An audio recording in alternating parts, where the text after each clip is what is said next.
Oi, gente! Vamos dar continuidade, então, a esses comentários sobre as propostas para a saúde pública que constam dos planos de governo que estão lá no TSE, das chapas candidatas ao cargo de presidente e vice-presidente da República nesse ano de 2022. No último vídeo, eu analisei com vocês, comentei um pouquinho sobre o material da chapa das senadoras Simone Tebet e Mara Gabrilli. Esse vídeo agora vai falar sobre as propostas que estão lá no programa de governo que está inscrito no TSE, veja bem, da chapa do ex-governador do Ceará, Ciro Gomes, e da sua candidata a vice-presidente, a atual vice-prefeita de Salvador, Ana Paula Matos. Vamos lá? Então, vamos lá. O plano de governo dos candidatos Ciro Gomes e Ana Paula Matos tem uma peculiaridade que eu sei que todo mundo que é simpatizante da chapa já vai vir falar comigo de cara, então eu já quero deixar isso claro. Eu sei que ele tem um livro do Plano Nacional de Desenvolvimento que detalha bastante as propostas que eles têm para todas as vertentes possíveis de um governo. Entretanto, esse livro ele não está disponível de uma maneira fácil para todo mundo, a não ser que você compre o livro em algum lugar, e não é ele que está registrado no TSE. Então, para ser justo com todo mundo, eu estou usando o material que está lá no TSE. Ah, mas Luana, fica muito difícil condensar tanta proposta num material que vai lá para o TSE que tem que ter um tamanho. Eu sei, mas esse é um desafio que todas as chapas têm que enfrentar. E na hora que você precisa condensar e priorizar, isso também te dá uma boa ideia do que é prioridade para aquela chapa. Então, vai aí a análise do que tem no material do TSE, tá bem? O plano dessa chapa é um pouco diferente, é estruturado de uma maneira um pouco diferente que o do vídeo anterior, vocês vão ver. Mas tem um capítulo específico, então, nesse plano de governo chamado Um Salto na Qualidade da Saúde. Então veja que a perspectiva, a ideia é investir em qualidade no SUS, e é isso que a gente vai procurar nas propostas, o que elas mostram que fazem com que essa qualidade evolua, melhore, e não é uma melhorinha qualquer, é um salto de qualidade. Então vamos ver o que eles propõem para a gente chegar nesse ponto, né? O plano começa então lembrando que o problema de qualidade do Brasil, do SUS, não é de agora, ele é anterior à pandemia, mas que a pandemia piorou muito essa situação e ele tem toda a razão. Então a primeira proposta do plano é a seguinte: o resgate e a reconstrução do SUS, que vem sendo sumariamente desestruturado pelo governo federal, é primordial e será uma das primeiras medidas a serem adotadas por nosso governo. Vejam que a ideia de que é preciso recuperar a credibilidade do governo federal em termos de saúde, recuperar o estrago que foi feito nessa má gestão dos últimos anos, é uma ideia fixa de tudo que a gente vem lendo até agora. No plano de governo que foi analisado no último vídeo também foi assim, esse abre o plano da mesma maneira. Maravilha, é tudo que a gente quer. Segunda proposta, reduzir as filas. Através de uma central permanente de regulação e de parcerias com a rede privada, reduzir em um ano a grande fila de atendimentos a todo tipo de demandas, consultas, diagnóstico por meio de exames e cirurgias. Todo mundo quer que essa fila seja reduzida, né? Lembro a vocês que fila é essa. O SUS tem uma demanda enorme que ele já tem muita dificuldade em atender, tem muita coisa que, se você precisar, acaba tendo que esperar um tempão.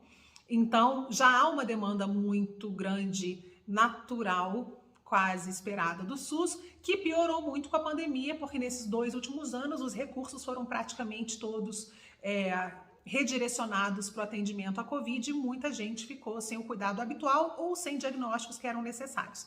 Então, sim, a gente tem uma mega fila para um monte de coisa no SUS e o objetivo dessa proposta é reduzir as filas, ótimo. Para fazer isso, eles propõem 2 ações, uma central permanente de regulação e parcerias com a rede privada. Uma central de regulação é o quê? É uma estrutura que consegue enxergar onde estão todas as vagas de atendimento, onde estão os pacientes para atendimento, e aí começa a juntar as peças, ligar os pontos para agilizar esse atendimento da necessidade do paciente. Não explica muito que central permanente é essa, como é que ela funcionaria em consonância com as centrais que já existem em estados e municípios, mas essa é uma ideia que precisa ser melhor explicada. E a segunda ideia, que é de parcerias com a rede privada, ela já foi utilizada em vários locais, ela é muito válida, que é utilizar a capacidade da rede privada para compensar essa dificuldade que o SUS tem agora de atender às necessidades das pessoas e, portanto, fazer isso de uma maneira temporária, mas eficaz. Então, isso já aconteceu antes, funcionou, é uma proposta válida. Então, nessa questão da redução de filas, tem um probleminha que é reduzir para quanto? Fala em 1 ano, mas não fala o quanto de reduzir essas filas. Parece besteira, mas é uma métrica que a gente pode olhar e falar, não, isso foi cumprido, isso daria certo, isso não daria certo. Mas óbvio que reduzir filas é uma coisa importante. Maravilha. Terceira proposta. Revigorar o Plano Nacional de Imunizações com a retomada de grandes campanhas de imunização. O nosso PNI, joia da coroa, 40 anos de bom funcionamento, aliás, funcionamento exemplar para o mundo inteiro, foi desmantelado, destruído nos últimos anos, principalmente por conta aí da pandemia e das dificuldades dessa gestão. Então, sim, revigorar o Programa Nacional de Imunizações é mais do que necessário e obrigatório para a gente, com a retomada das grandes campanhas de imunização. Só que aí tem um detalhe, né? As campanhas de imunização, na verdade, elas nunca pararam. Elas estão aí, elas continuam. Só que elas não têm a visibilidade, a força e o apoio necessários para dirimir as dúvidas das pessoas e fazer com que elas levem seus filhos para vacinar. Então, revigorar o PNI precisaria ser um pouco mais explicado, até porque a gente tem dificuldade com produção de algumas vacinas, com distribuição de algumas vacinas, com a comunicação com as pessoas. Então, seria interessante que isso fosse dissecado um pouquinho melhor. Quarta proposta fala sobre regionalização. Eu já expliquei um pouco no outro vídeo qual é a ideia disso. Todo município tem a sua rede local ali de saúde, mas você não tem tudo que todo mundo precisa em todos os municípios. Então, a ideia da regionalização é fazer com que os municípios próximos, vizinhos, funcionem de uma forma harmônica para que o que está faltando em um compense o que falta no outro, né? Aliás, o que um tem compensa o que falta no outro, e assim a gente vai compondo uma rede regional de saúde que faz com que o cuidado fique mais rápido, que o paciente não precise viajar longas distâncias para conseguir aquilo que ele precisa, para que o sistema tenha um custo menor, inclusive. Então, a ideia da regionalização está aí também já há algum tempo, tentando fazer o caminho da prática. Então, o que ele diz aqui? Aprimorar o fluxo do atendimento na direção do primário para o especializado. Isso também é questão pacífica. Para isso, estimularemos estados e municípios a adotar ações integradas, em especial a gestão da rede básica, das policlínicas. Policlínicas é o que eles chamam de um acesso a especialistas, não a atenção básica propriamente dita, e do atendimento hospitalar especializado e de alta complexidade. Então, na verdade, isso aqui é um pouco redundante, mas o que interessa dessa história é que eles pretendem estimular estados e municípios a adotar ações integradas nesse fluxo. Mas não fala como é que vai estimular isso, não fala o que vai fazer, só joga a ideia de que o governo tem por objetivo melhorar essa regionalização. Falta um pouquinho nessa história, eu acho. Seguindo. Atenção primária, próxima proposta. Fortalecer e modernizar com o suporte dos núcleos de apoio à saúde da família e integração com outros estágios do atendimento médico. Também meio guarda-chuva, né? A gente sabe que a atenção primária, ela é a grande porta, uma das grandes portas de entrada do Sistema Único de Saúde. Muita coisa que as pessoas têm podem ser resolvidas logo ali na atenção primária, não precisaria procurar um especialista, ali já seria o suficiente, mas pouca gente utiliza isso da maneira correta, esse serviço, e aí por conta disso a gente acaba tendo um gasto muito maior em outros níveis de complexidade, as pessoas acabam esperando muito por um atendimento que poderia ser resolvido lá logo na porta de entrada, enfim. Então a atenção básica, a atenção primária precisa ser fortalecida, mas também não fala muito como é que vai fazer isso. Próxima proposta. Policlínicas. Então, eles têm uma proposta só para esses centros especializados, né? Onde você consegue atendimento com especialistas em determinadas áreas. Então, como é que eles colocam? As policlínicas devem ser um centro de referência especializado para a realização de consultas e exames para diagnósticos, e os médicos especialistas que nelas atuam também deverão realizar a atividade de qualificação e supervisão dos profissionais que realizam a atenção básica. A gente ter centros mais claros e mais difundidos de especialidades é bastante interessante para reduzir a demanda das pessoas, porque é difícil, às vezes, você chegar ao especialista que você precisa, tá? E isso é positivo, mas tem uma coisa aqui que é um pouco complexa. Diz aqui nessa proposta que os médicos especialistas que atuam nessas policlínicas devem qualificar e supervisionar o pessoal da atenção básica.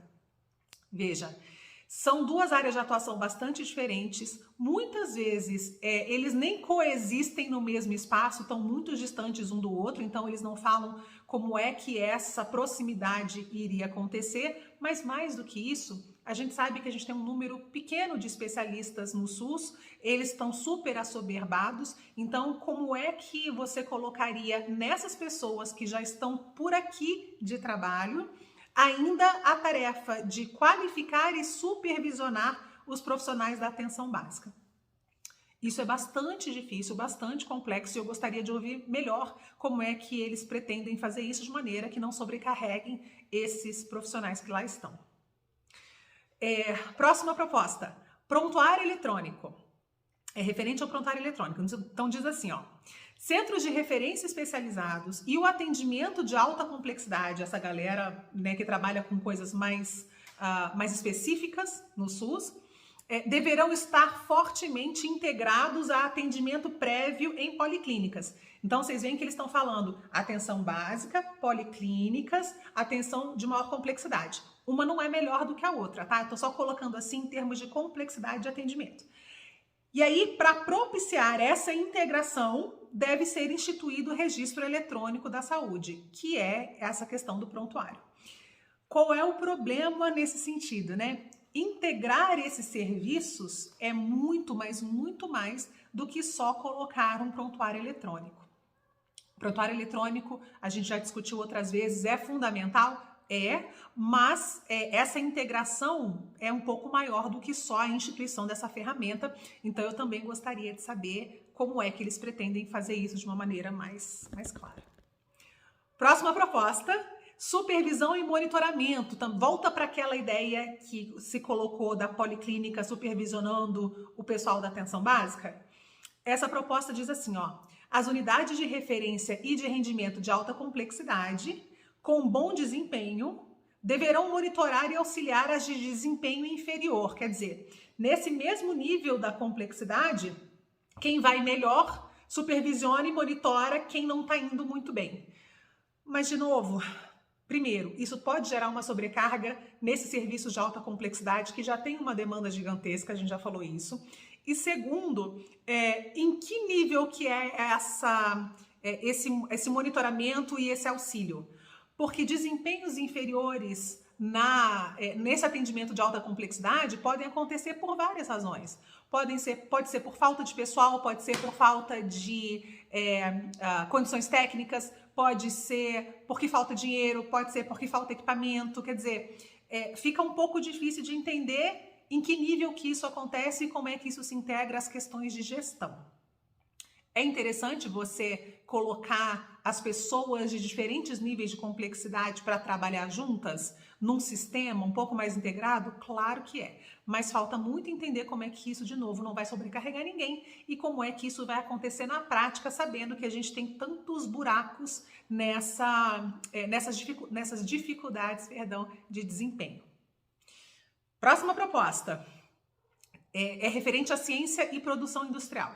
Fala assim, ó: retomar a produção de medicamentos que atualmente são importados, começando por aqueles cuja patente está vencida. Retomar a produção dos insumos farmacêuticos no país e estimular a pesquisa de novos medicamentos, aproveitando nossa rica biodiversidade.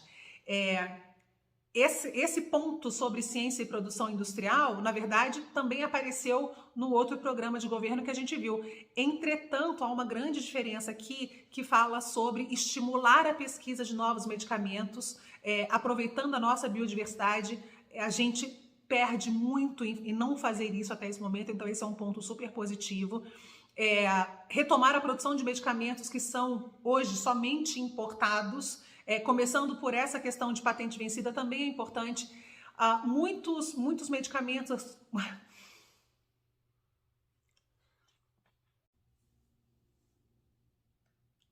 Próxima proposta diz respeito à ciência e à produção industrial. Fala assim, retomar a produção de medicamentos que atualmente são importados, começando por aqueles cuja patente está vencida. Quer dizer, não nos traz nenhum tipo de problema legal e abastece o nosso mercado interno e gera emprego e faz um monte de coisa muito bom. Segundo, retomar a produção dos insumos farmacêuticos no país e estimular a pesquisa de novos medicamentos, aproveitando nossa rica biodiversidade. Vejam, todo mundo sabe que o nosso parque industrial da saúde está capenga, principalmente quando a gente pensa assim em construir resiliência para o nosso sistema, pensando que, poxa, pode vir uma outra crise sanitária que force a gente a precisar de insumos e a gente só pode consegui-los se a gente importar, e importar tá difícil. Então, criar essa resiliência, essa produção para que a gente fique mais seguro é fundamental. E aí essas propostas falam sobre isso, mas tem uma coisa que chama atenção porque ela ainda não apareceu nesses programas que a gente está olhando, que é o estímulo à pesquisa de novos medicamentos, aproveitando a nossa rica biodiversidade. Nós perdemos muitas oportunidades e muito dinheiro por não investirmos numa pesquisa sustentável e ética a partir da nossa biodiversidade, para produzir medicações que podem ser cruciais, não só para a gente, como para o resto do mundo. Então, essa é uma proposta diferenciada que aparece aqui pela primeira vez e ela é super positiva. Próxima, farmácia popular. Fala sobre a retomada do programa que possibilitava o acesso dos menos favorecidos a medicamentos antes de ser extinto pelo atual governo. É assim que está escrito aqui, tá? Então, o que acontece com a história do farmácia popular? É um programa que inicialmente distribuía medicações de forma gratuita, depois ela passou a distribuir de forma gratuita e a preços reduzidos para algumas outras patologias. E aí, esse é um programa que foi super bem sucedido, ajuda muito no controle de doenças crônicas, quer dizer, aquelas que podem levar o paciente a ter complicações muito piores. Quando você fornece para ele o remédio correto, e normalmente são remédios baratos, você controla melhor essas doenças, previne que as pessoas tenham quadros mais graves, poupa dinheiro para o sistema, enfim. Ele é um programa que sempre funcionou muito bem desde que foi instituído. Deveria ser ampliado, mas durante a pandemia houve a intenção de abocanhar os recursos destinados para o programa Farmácia Popular pelo Ministério da Economia para outros setores que não eram de benefício público na saúde. Então, esse item fala sobre ser extinto pelo atual governo. Ele não foi extinto pelo atual governo, o programa ainda está aí, mas ele foi severamente atingido pelo atual governo e havia uma tentativa de retomada já agora desse programa, mas a gente sabe como é que funciona a ano eleitoral e a gente sabe como é que esses interesses acontecem. De qualquer maneira, a ideia aqui é fortalecer, retomar o programa Farmácia Popular de uma maneira mais interessante para todo mundo. Beleza. Próxima. A próxima proposta fala sobre saúde do idoso e diz assim, adicionalmente, como nossa população está envelhecendo, devemos criar uma política orientada aos cuidados com os idosos. Sim, nossa população está envelhecendo, sim, é importante ter um cuidado específico, mas a proposta também fica só nisso, muito vaga, não fala exatamente como vai aproveitar a atual estrutura ou criar outros programas e estruturas para atender as necessidades específicas dos idosos. De novo, está aqui como uma intenção, mas não fala exatamente o que vai fazer. Próxima proposta, saúde mental. Diz assim, em função da pandemia e da situação econômica e política vivenciadas no país, a saúde mental dos brasileiros está se debilitando. Na verdade, saúde mental é um problema para o mundo inteiro, já era no pré-pandemia. A pandemia, de fato, piorou muito isso, não só pelas medidas todas e pelo medo e pela ansiedade que a doença gerou, mas também por consequências da própria Covid. Muitos pacientes com Covid desenvolveram ou desenvolverão quadros de saúde mental e aí, né, distúrbios dessa saúde mental, e a gente precisa, de fato, ter uma atenção específica. Mas eles continuam. Estima-se que 30% da população brasileira esteja sofrendo algum distúrbio de origem nervosa. Coloca assim. Será necessário um programa especial de auxílio, tratamento e acompanhamento para as pessoas que estão sofrendo estes distúrbios. Bom, a gente já tem programas específicos sobre saúde mental. A gente já tem, dentro da estratégia de saúde da família, uma estrutura específica que lida com saúde mental, mas ela, de fato, é uma estrutura pouco difundida e pouco fortalecida, principalmente agora onde há realmente essa necessidade maior de atendimento à saúde mental dos brasileiros. Algumas dificuldades aqui, distúrbio de origem nervosa, precisa ser melhor orientado, mas diz aqui que vai haver, então, um programa especial de auxílio, tratamento e acompanhamento para essas pessoas. No que ele vai diferir do que já existe, como é que ele vai aproveitar o que já tem, o que ele vai criar de novo, isso não está descrito nessa proposta. E a última proposta que tem no programa fala sobre médicos. Diz assim: discutir no âmbito do SUS a estrutura da carreira de médicos, mecanismos de atratividade, qualificação, reconhecimento e estímulo ao bom desempenho com cobrança de resultados. Simultaneamente, vamos reforçar e aprimorar a formação dos médicos e clínicos gerais. Então, o que dá para entender disso aqui é o seguinte, que esse programa quer investir na formação da educação médica propriamente dita, tá bem? E na estrutura de carreira dos médicos, que é uma proposta também antiga, de fazer com que médicos sejam alocados pelo país, quase como são os juízes hoje, sabe? De ter uma estrutura de carreira do médico do SUS que seja bastante estabelecida, clara, lógica, para que isso seja uma situação atraente para esses profissionais e que eles consigam ser melhor distribuídos pelo território nacional. Problema nessa proposta aqui. O maior dos problemas é que ela só fala em médicos. Saúde pública, principalmente, não é só médico. É toda uma equipe de saúde. Então, se você vai falar sobre propostas para os profissionais de saúde, a gente precisa falar sobre propostas para mais do que só a carreira médica. Tá? Então, acho que esse é o maior problema. Até porque também temos dificuldade de alocação de outros profissionais de saúde pelo território nacional. Isso não acontece só com o médico. Então, isso precisava acontecer. Problemas de formação educacional em saúde também acontecem em outras profissões da saúde, então isso também precisa ser endereçado. Então, acho que tem uma ideia interessante, fala sobre essa estrutura de carreira, fala sobre distribuição, fala sobre estímulo a desempenho, cobrança de resultado, mas fala sobre médico exclusivamente e também não fala como que vai fazer isso. Aliás, a proposta diz discutir. Discutir talvez não seja suficiente. A gente precisava ouvir mais sobre essa história. Então vamos fechar esse vídeo com aquela avaliação, né, que a gente faz sobre esse material que está lá, de novo, disponível no TSE. Eu sei, tem lá o livro, muita gente já falou, mas o que está no TSE é o que é justo de ser utilizado para todo mundo e é sobre isso que a gente está falando. Então vamos lá. Pontos positivos. O programa fala sobre aspectos que são primordiais, cruciais nesse momento, para que o SUS retome de fato alguns padrões de qualidade que ele perdeu ou que ele conquiste qualidades que ele ainda não tem. Então a gente está falando sobre atender as demandas reprimidas que o SUS tem, a gente está falando sobre regionalização, sobre implementação de prontuário eletrônico, fomento ao parque industrial, distribuição gratuita de medicações.